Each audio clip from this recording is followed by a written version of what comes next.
Emily Carson was the shining star of Willow Creek High, and Coach Mark Dalton was the trusted mentor everyone respected until a secret affair turned deadly. When Emily vanished one rainy night, no one suspected the man applauding at pep rallies was hiding a dark truth, but hidden messages burn her phones, and a trail of lies would soon reveal a story of manipulation, betrayal, and murder. This is how a respected coach became a killer, and how one teenage girl's secret cost her everything. Emily Carson was the kind of girl everyone noticed. At just 18, she had already secured a full ride to a top university, led her cheerleading squad to a state championship, and been crowned homecoming queen. Her parents, teachers, and classmates all admired her. She was charming, intelligent, and always smiling, a picture of confidence and grace. In the small town of Willow Creek, she was a symbol of youth and success. Her social media was filled with perfectly framed selfies, photos from football games, and uplifting captions about chasing dreams and never giving up. Coach Mark Dalton, 36, had a different kind of presence. He had worked at Willow Creek High School for nearly 10 years, coaching the football team and earning a reputation for discipline, dedication, and success. Under his leadership, the team had won 3 regional championships. Off the field, he was respected and trusted. Parents liked that he held students to high standards. Other staff viewed him as professional and focused. He was a husband, a father of 2, and a committed role model, or so everyone believed.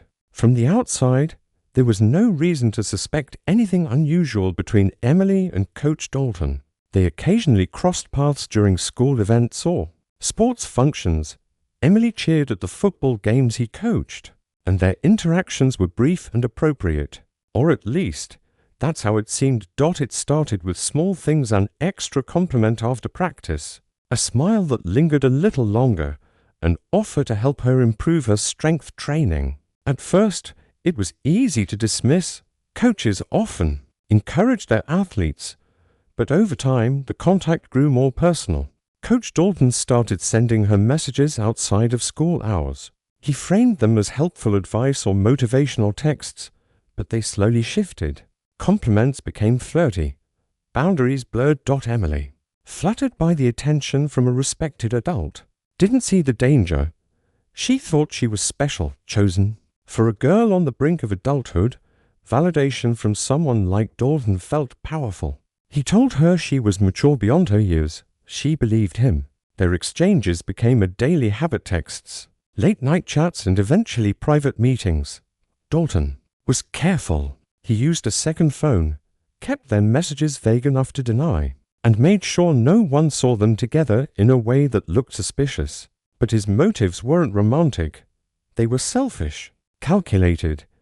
He wasn't just breaking rules, he was exploiting trust. Emily didn't realize it, but she was being manipulated, pulled deeper into a secret she wasn't equipped to handle. As the months passed, Emily's behavior changed. Friends noticed she was more withdrawn. Her grades dropped slightly. She became more secretive, protective of her phone, and moody without explanation. Her parents chalked it up to stress from senior year. No one imagined that the school's trusted coach was the cause. By the time anyone suspected something, it was already too late. The connection between Emily and Dalton had gone from inappropriate to dangerous, and in the shadows of that secret, a tragedy was beginning to form, one that would destroy everything both of them had built. The relationship between Emily and Coach Dalton quickly crossed the line, from professional to deeply personal. What began as occasional encouragement turned into daily conversations, then emotional dependency. Emily believed she had found something real, someone older, experienced, who understood her in a way no one else could. For a teenager on the edge of adulthood, it felt like a thrilling secret, a bond no one else could touch. She confided in him about her fears, her goals, her insecurities. He listened, responded with praise, and made her feel seen. Dalton, on the other hand, knew exactly what he was doing. He offered emotional validation but withheld real commitment. He played the role of a concerned mentor while slowly tightening his control over her. Their secret meetings increased in frequency. They met at gas station parking lots, quiet walking trails, and even after hours in the school gym. Messages were exchanged on a burner phone he gave her just in case. He told her it was the only way to stay safe from rumors. In reality, it was to avoid detection. As the relationship deepened, Emily's emotional state began to shift. She became distant from her closest friends, stopped attending cheer practice regularly, and started missing family dinners. When people asked what was going on, she brushed it off as senior year stress, but inside, she was torn between the fantasy she believed and the silence Dalton demanded. He constantly reminded her that no one could find out. He told her it would ruin them both. For Emily, that fear grew heavy. She was carrying a secret she could neither escape nor share. Over time, she began to want more. She asked Dalton to leave his wife, to stop hiding, to make their relationship real. She had convinced herself that once she turned 18 and graduated, they could be together openly. Dalton never agreed. He deflected, made vague promises, or changed the subject. Still, Emily held on to hope. She had sacrificed her friendships, her focus, even her happiness. She wanted it to mean something. But the more she asked, the more distant Dalton became. He began cancelling their meetings. His messages became shorter, colder.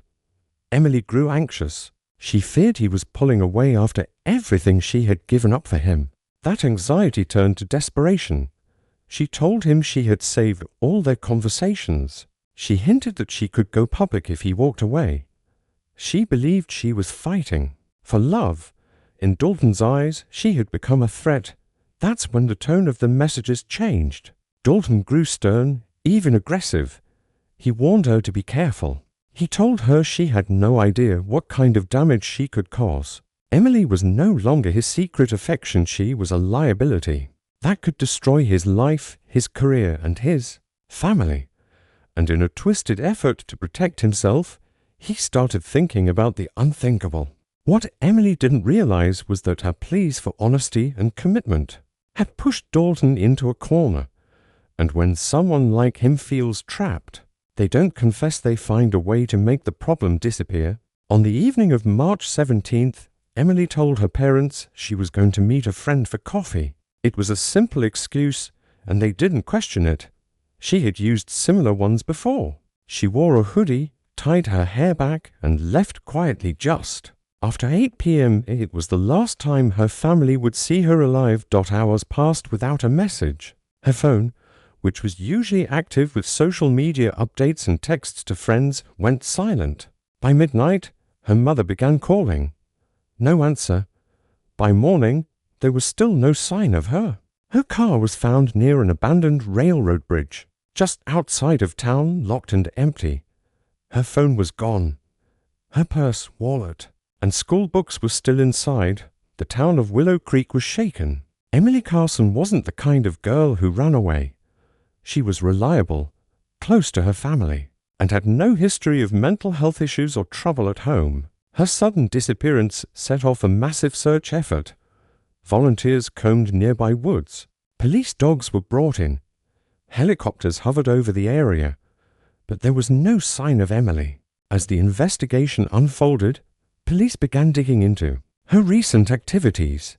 Her friends mentioned she had become secretive over the past few months, more isolated, distant, and often upset. One friend shared a concerning detail, a screenshot of a partial message Emily had sent just days earlier. It read, "He said he's scared, but I told him it's time. He can't hide anymore." The message offered no name, but investigators had a lead. Attention quietly turned toward Coach Mark Dalton. On paper, he was a model citizen, long-term employee, married, father, and never involved in any known misconduct. But his connection to Emily, when examined closely, raised alarms. Several students reported seeing them alone after school. Some recalled how Emily used to linger around his office. Even when she wasn't on cheer duty, it wasn't enough for an arrest, but it was enough to ask questions. When police interviewed Dalton, he appeared calm and cooperative. He said he hadn't spoken to Emily in weeks, claimed to have no idea where she might have gone, and offered sympathy to her family. But when asked for his phone, he claimed it had recently been lost. He couldn't provide text records or any evidence of his whereabouts the night Emily vanished. His wife backed up his alibi, saying he had been home watching TV, but her answers seemed rehearsed. A review of nearby surveillance footage began to expose cracks in Dalton's story. A gas station camera caught his car driving toward the railroad bridge area around 9 p.m. on the night Emily disappeared. He wasn't scheduled to be anywhere near that side of town. Another camera, farther down the road, caught him again this time, returning an hour later, alone and looking nervous. Detectives now believed this wasn't a missing person case, it was something far worse. Emily hadn't run away. She had been silenced, and someone close to her had gone to great lengths to hide the truth. 2 weeks after Emily's disappearance, hope began to fade. The posters across town had started to curl under the spring rain. Candlelight vigils continued, but the energy had shifted from hopeful to grim. Then, a pair of hikers walking along the creek 2 miles downstream from the old railroad bridge made a horrifying discovery. Beneath a pile of branches and river stones was a body, partially decomposed and tangled in mud. It didn't take long for authorities to confirm it was Emily Carson. The autopsy revealed blunt force trauma to the side of her head. There were signs of a struggle, bruising on her wrists and defensive wounds on her hands. She had not drowned. She had been killed before being placed in the water. Her death was ruled a homicide. With this confirmation, the investigation intensified. Detectives returned to Coach Dalton with a search warrant for his house, car, and school office. The facade of his clean, family man image began to unravel. In his garage, investigators found a locked gym bag tucked into a crawl space behind some old sports equipment. Inside were several damning items, a burner phone, a blood-stained hoodie belonging to Emily, and a printed photo of the two of them together in a parked car. The phone, once unlocked, contained hundreds of messages exchanged between Dalton and Emily, spanning several months. The messages were revealing. At first, they were affectionate and coded, but as the weeks progressed, the tone changed. Emily began pressing Dalton to go public. She mentioned feeling used, scared, and confused. She begged for clarity. Dalton's replies grew colder. One of the final texts read, "You're going to ruin everything. We both know how this ends if you talk." The evidence didn't stop there. In the trunk of Dalton's car, forensics found trace amounts of blood that matched Emily's DNA. Carpet fibers on her clothing matched the trunk lining. His alibi being at home watching television was further discredited by cell tower data, showing his phone pinging near the crime scene. On the night of her disappearance, police also examined Dalton's internet search history. In the weeks leading up to Emily's death, he had searched phrases like "How long does DNA last in water?", phone data recovery after factory reset, and "How to clean blood from carpet." When asked about these searches, Dalton claimed it was research for a writing project. By this point, the weight of the evidence was too strong. He was arrested at his home in the early morning hours, his wife watching in silence as officers placed him in handcuffs. News of his arrest spread quickly, leaving the community in shock. Parents who once praised him now questioned every memory. Students were stunned.